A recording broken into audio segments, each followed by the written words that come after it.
Coach, I want to talk about just Taylor reading the zone read and talk about, I mean, is it all his making the reads on those, or is it blocking, and just describe what goes into that zone read? There's several different aspects that go into it.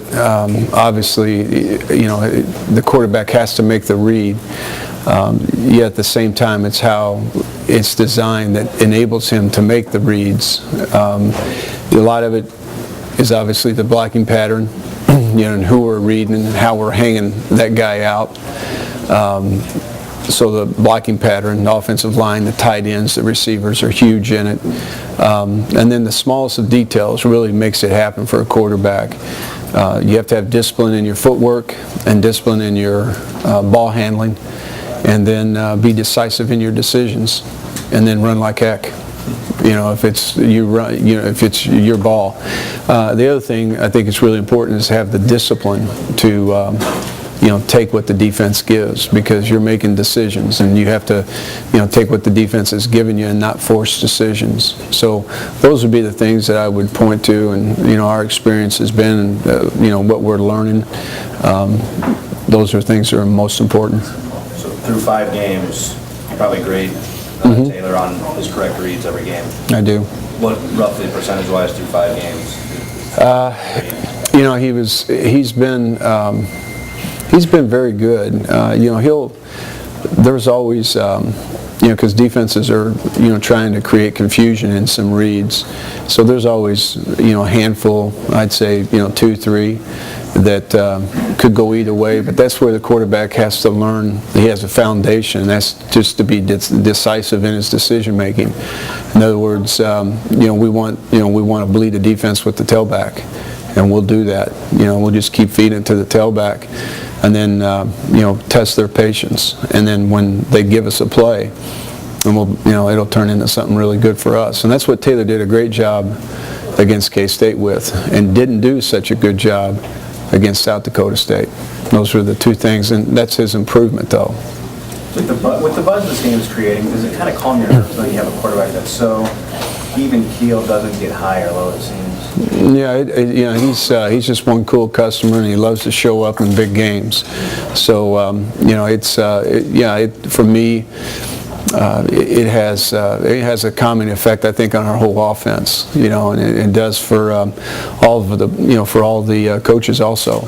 Because he likes to show up, and he'll show up in big games. The bigger the lights, the more he's ready. What's the biggest difference with the offense from the last time you played Texas till now? Well, Is it Taylor? I think it's pretty obvious we're totally different, number one. And number 2, it would be, Taylor, what he's brought to our offense, as well as, I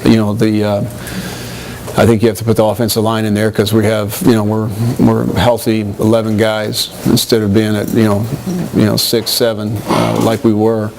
And our tight ends obviously being healthy in our backs. So, we're healthy, and I think, it's because of that, obviously we're totally different in terms of our scheme. Shawn, it's totally out of your control before a game, but do you have a preference? What you would want a defense to try and take away, would be the quarterback or the tailback? Yeah, we never look at it that way, to be honest with you. I think that would be, I wouldn't want to be that narrow in my scope. I can't be that way. I've got to, we prepare things, our game plan is prepared to take advantage of all those decisions that we're creating on the field. So, that's what we do. And then we'll have some plays, obviously, that we like to lock, too. We like to lock runs also. So we're not just one thing, we're multiple. Do you have an inkling by late in the week what you think a team might go after on Saturday? We always have an idea of what we think, but to be very honest with you, it's always been different. Some of the things have been similar, in terms of our thoughts going into a game. For example, the Washington game played pretty much the way we thought it would. So we had adjustments ready before we ever went to the field. And then the other games, they haven't been like that. We've had to adjust during the game. So, we're prepared either way. And, I think one of the things that happens in our staff room during the week, we like to have our preparation done before the game. So we force ourselves to think through the different scenarios that can come up and just how we're going to handle those things. And then it's a lot easier on Saturday to react to them. Texas has a good history with the read option themselves. Will this be a team that's about as prepared for what you're going to do as anybody else see because of that? I know they face other people, obviously, that are, and that, they've run it themselves at one point in time in their history, but, it's always different. It's always different. What's different about it is, the speed of the game, which, the practice compared to the game itself. And to be honest with you, we haven't got that, deep in thought. We're trying to attack them, and like they're trying to attack us. So we set up our plan to attack their structure and attack their people, and for us to have success. So it's to look at it like that. I've really never truly looked at it like they have experience with it. Because we're different. I mean, we're different. We're different in what we do.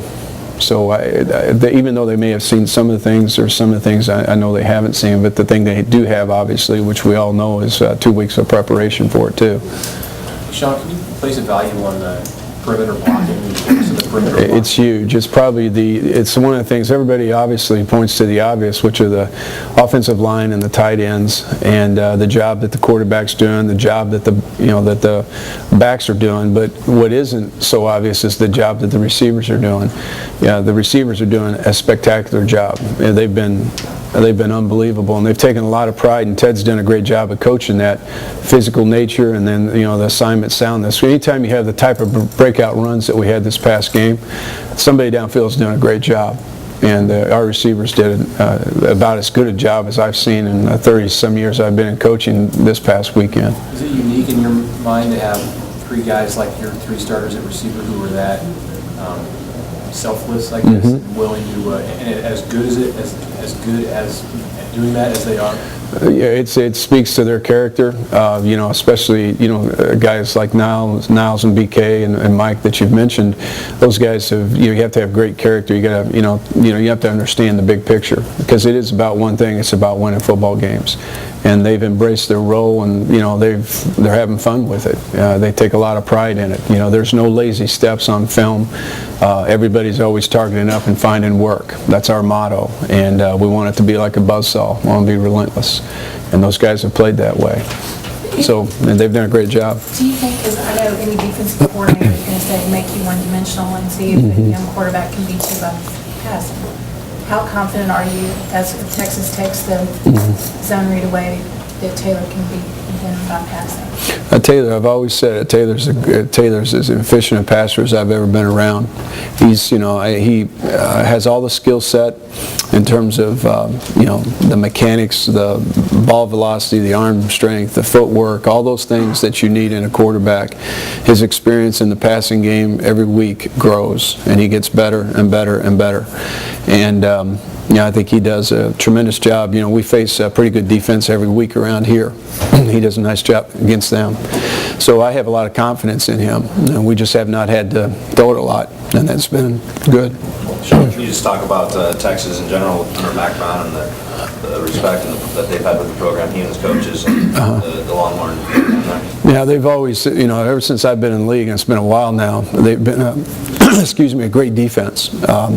I think Will Muschamp is without a doubt one of the leading coordinators in the country, and the defensive staff, they do a great job of teaching an aggressive style of defense. They swarm to the football. They do all the things you would want your defense to do. They're relentless, and they play fast. And that when a team does that, it helps the ante for an offense. And schematically, they're put together very well. They've done a great job, and we always have had a great respect for Will and great respect for the program, because they have great athletes, players who, obviously are very gifted and really do understand their scheme. So they're very good.